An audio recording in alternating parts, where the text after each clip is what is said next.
Plus de 100 grammes de glucides par heure. Nouveau dogme, pourquoi cette obsession de très haut apport glucidique? Mathieu Blanchard, ultra trailer, sur son Instagram suite à son ultra trail au Pays de Galles. Un post Instagram qui résume bien le monde de la nutrition dans les sports d'endurance. Lors de son ultra trail au Pays de Galles, Mathieu Blanchard y teste une nouvelle approche de ravitaillement avec 100 grammes de glucides par heure. Et dans ce post Instagram, il partage son ressenti, il dit qu'il a des très bons niveaux d'énergie, mais il a aussi beaucoup de nausées, des difficultés à s'alimenter, alors que pour l'UTMB, il était seulement à 40 grammes, donc on voit qu'il y a une énorme marge entre les deux. Et la vision à long terme, stéatose hépatite, insulino-résistance et diabète, carie, inflammation de bas grade, perméabilité intestinale, etc.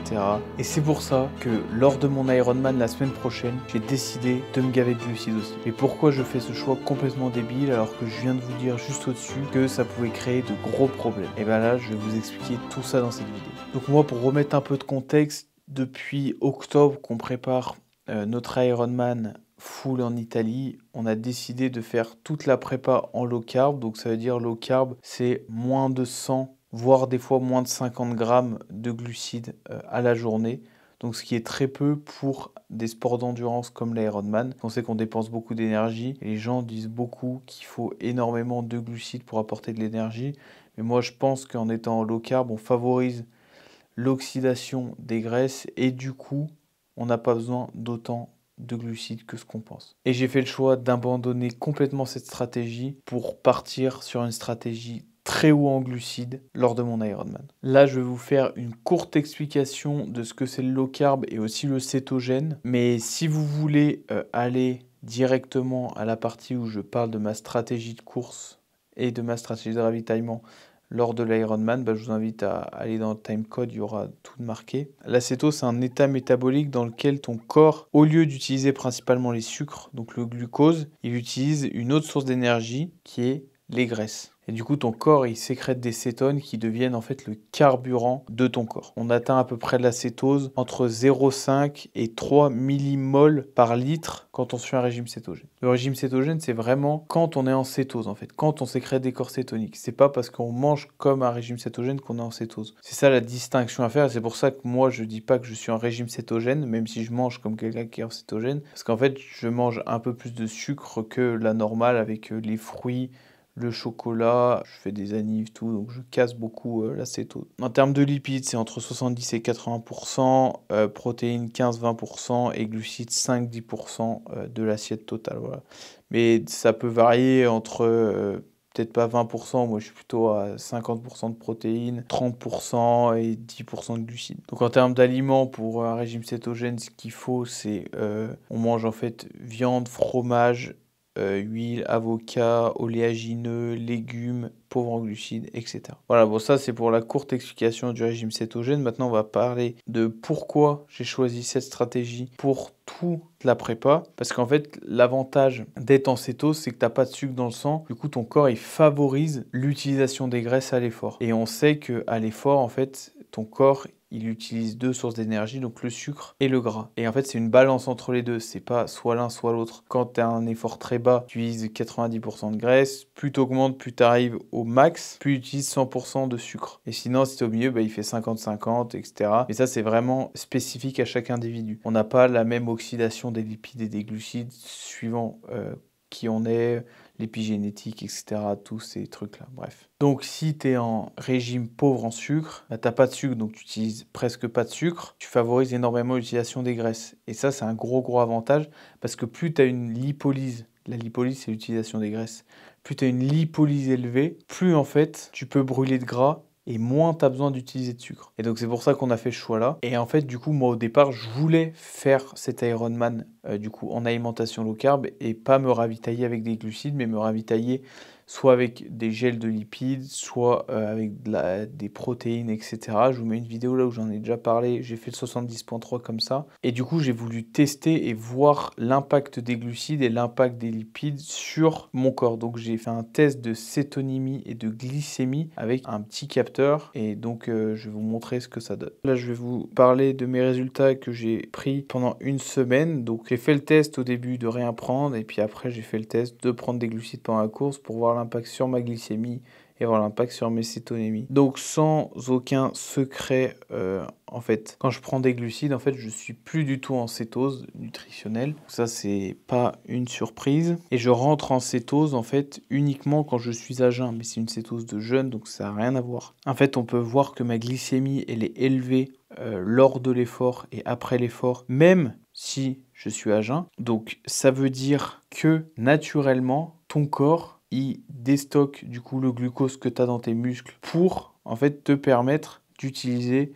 ces sucres-là pour fonctionner. Donc ça veut dire, imaginons là en fait, je suis à 70% d'oxydation de lipides. Les 40 autres pourcents, ça va être du sucre et du coup, il va aller les chercher en fait dans le glucose musculaire. Deuxième point, en fait, on voit que sur une séance où j'apporte 20 grammes de glucides à l'heure, en fait, ma glycémie elle est de 90, ce qui est un peu élevé, mais ça va à peu près vu que c'est du sport, est moins élevé que le jour d'avant où elle était à 130. Et les jours d'après, en fait, où je fais du vélo avec un apport de 40 grammes de glucides, en fait, ma glycémie est toujours plus basse que quand je fais à jeun. Puis après, sinon, les cétones, en vrai, c'était aussi l'élément principal que je voulais regarder. Et en fait, c'est à zéro à peu près de partout, je suis jamais en cétose. Donc, ce qui veut bien dire que, en fait, je voyais pas l'utilité de le faire en cétose et de pas prendre de sucre vu que je suis pas du tout en cétose en fait. Donc, c'est pour ça que j'ai fait le choix de prendre des glucides. Et là, on va passer à la partie qui intéresse tout le monde, c'est ma stratégie de ravitaillement pour l'Ironman Full en Italie. Donc, la stratégie de ravitaillement, je vais vous prendre en fait 2 semaines avant, pendant la course. Parce qu'en fait, la course, elle commence 2 semaines avant et toute la prépa. Mais là, je vais vous prendre 2 semaines avant parce que c'est les semaines d'affûtage. Donc, c'est important de savoir ce que je fais aussi. Donc, les 2 semaines avant, en fait, là, on est 2 semaines avant. Donc, cette semaine et la semaine prochaine. Donc, cette semaine, ce que je fais, c'est que j'ai le repos lundi, mardi, mercredi, jeudi, vendredi. Et vendredi, je fais mon premier entraînement au seuil. Donc, ça veut dire le seuil, si vous ne savez pas ce que c'est, nous, on travaille avec 3 zones. Donc, l'endurance fondamentale, ce que j'appelle la zone verte. C'est la zone en fait où tu peux t'entraîner très longtemps, mais pour avoir un progrès significatif, il faut s'entraîner vraiment, vraiment longtemps. Et le seuil, en fait, c'est une allure proche du max, mais que tu peux tenir environ 1 heure et demie. Donc c'est quand même une intensité assez élevée, mais pas trop élevée pour tenir 1 heure et 1 heure et demie. Et le but de cet entraînement-là, c'est de mettre en fait juste avant l'endurance fondamentale pour fatiguer le corps et que l'endurance fondamentale soit vraiment efficace. Et après, la troisième zone, c'est la zone du cardio, ce qu'on appelle le fractionné. C'est là où on fait le fractionné, c'est la zone rouge. Donc il y a une zone rouge, orange et verte. Voilà. Vendredi et dimanche, 2 entraînements au seuil, donc à peu près 1 heure au seuil. En fait, le but de ces 2 entraînements, c'est de décharger tous les stocks de glycogène, donc de brûler tout le glycogène musculaire, tout le glycogène dans le sang, bref, tout ça, pour en fait, lundi, mardi, mercredi, jeudi, vendredi prochain, recharger un max en glucides. Donc c'est ça le but de ces 2 séances-là. Et ces 2 séances-là, on va les faire, enfin toute la semaine jusqu'à dimanche. On va vraiment être en cétogène strict pour vraiment, en fait, utiliser petit à petit tout le glycogène qu'on a musculaire, etc. Et pour vraiment tout, mais tout brûler. Donc c'est pour ça qu'on va se mettre en cétose toute la semaine. On brûle tout. Et après, lundi, mardi, mercredi, jeudi, vendredi, recharge en glucides. Nous, on n'est pas des adeptes des glucides, des féculents. Moi, c'est pas un truc que je kiffe. Donc on va essayer de faire ça à peu près bien. Et on va essayer de trouver des sources de glucides qui sont pas trop mal. Donc quand je dis pas trop mal, je pense pommes de terre, qui sont pas trop des aliments transformés.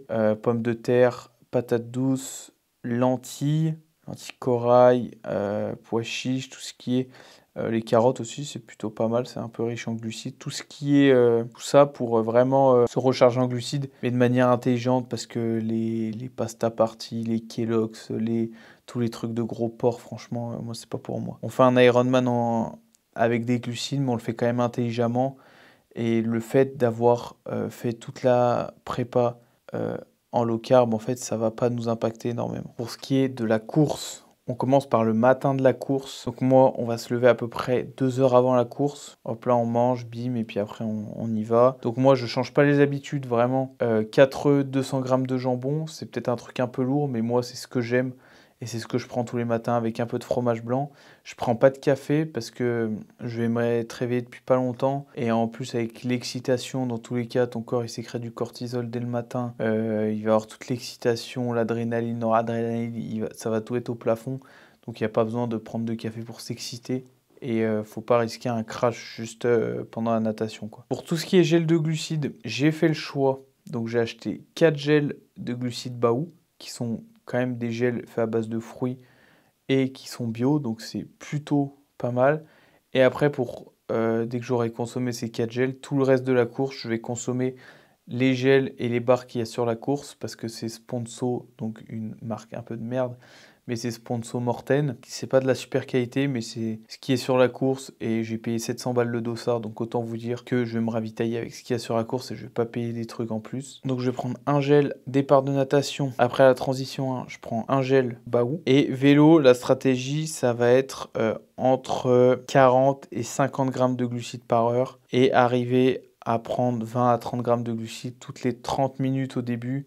Et après, je vais faire toutes les 20 minutes. Donc, toutes les 30 minutes, je vais alterner avec une barre de fruits, un gel Baou, une barre de fruits, un gel Baou. Et après, il y a le ravito 1. Donc là, je prends les barres, je fais, et ça jusqu'à la fin. Je m'arrête 2 fois des ravitaux. Après, à la T2, je prends un gel Baou. Et pour le marathon, je me suis dit 2 gels par heure, parce que je pense que le système digestif va être en Y. Donc 2 gels par heure, et après, je vais voir ce que je prends. Est-ce que j'en prends 3 ou est-ce que je reste à 2? Je vais voir. Donc un gel toutes les 30 minutes.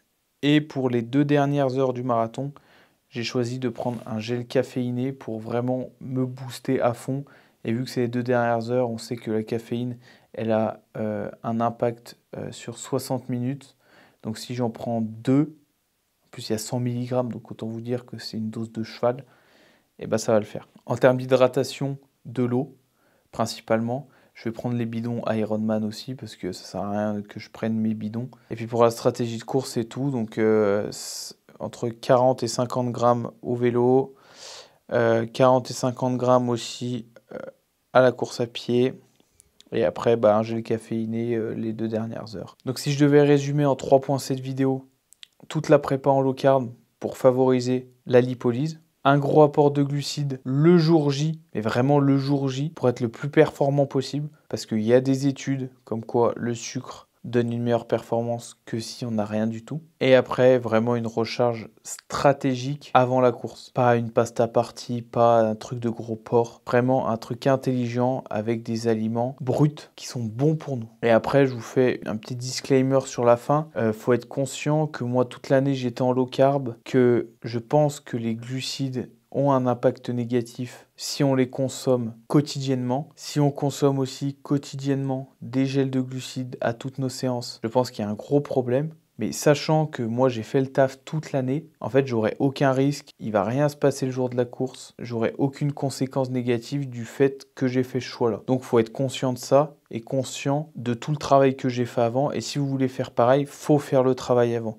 Faut pas lésigner le travail. Et puis si tu veux suivre l'aventure, si tu veux voir la vidéo Ironman, normalement le jour où la vidéo sort, on est le 20 septembre ou le 21, on vient de passer la ligne d'arrivée de notre Ironman, c'est pour ça que je sors la vidéo.